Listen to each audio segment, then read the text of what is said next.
নমস্কার বন্ধুরা, সবিতার রান্নাঘরে আপনাদের সবাইকে স্বাগতম। আজকে আমি গাজরের লুচি বানাবো। গাজরের লুচি বানাতে লাগবে প্রথমে ময়দাটাকে ছেঁকে নিয়েছি সুন্দর করে, তারপরে গাজরটাকে মিক্সচারে পেস্ট করে নিয়েছি। লাগবে লবণ, চিনি, সাদা তেল, সামান্য ঘি। এখন আমি ময়দাটা ছেনবো। প্রথমে 2 চামচ ঘি দিয়ে দিলাম।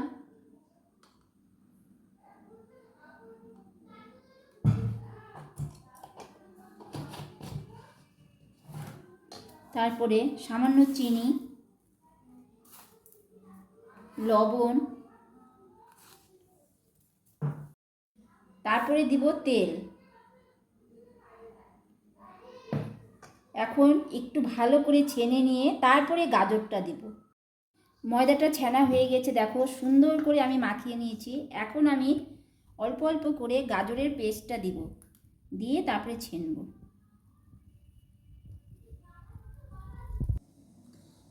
ময়দাটা ছেনা হয়ে গেছে, দেখো কি সুন্দর কালার হয়েছে। এখন এর উপর দিয়ে আমি একটু হালকা তেল দিয়ে দিব।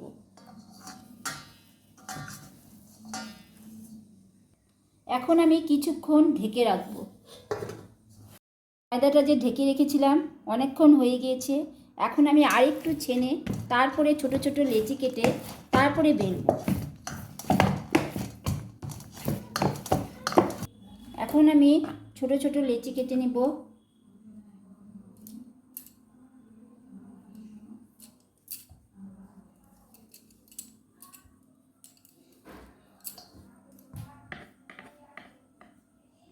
সামান্য তেল দিয়ে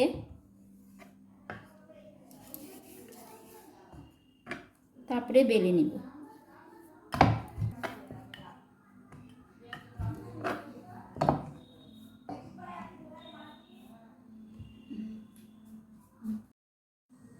তেলটা গরম হয়ে গেছে, দেখো। এখন আমি লুচিটা দিয়ে দেব।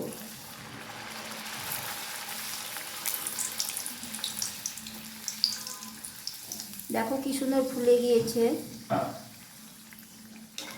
এরকম করে সবগুলো ভেজে নিব। গাজরের লুচির সাথে আলুর দম বানাবো। আলুর দম বানাতে লাগবে প্রথমে আলুটাকে দেখো বড় বড় আলু 4 টুকরো করে কেটে নিয়েছি। সামান্য তেল দিয়ে লবণ দিয়ে হলুদ দিয়ে ভেজে নিয়েছি। সেই আলুর দম বানাতে লাগবে প্রথমে জিরের গুঁড়ো 2 চামচ আছে, আদা বাটা আছে, হলুদ গুঁড়ো, লবণ, চিনি, লঙ্কার গুঁড়ো, সামান্য কাজু বাদাম আর কিশমিশ বাটা আছে। ফোড়ন দিতে লাগবে তেজপাতা, শুকনো লঙ্কা, জিরে। আর আমি কস্তুরি মেথি আর মৌরি ভেজে রেখে দিয়েছি, নামানোর সময় এটি আমি দিব। দেখো তেলটা গরম হয়ে গিয়েছে। এখন আমি এর মধ্যে জিরে,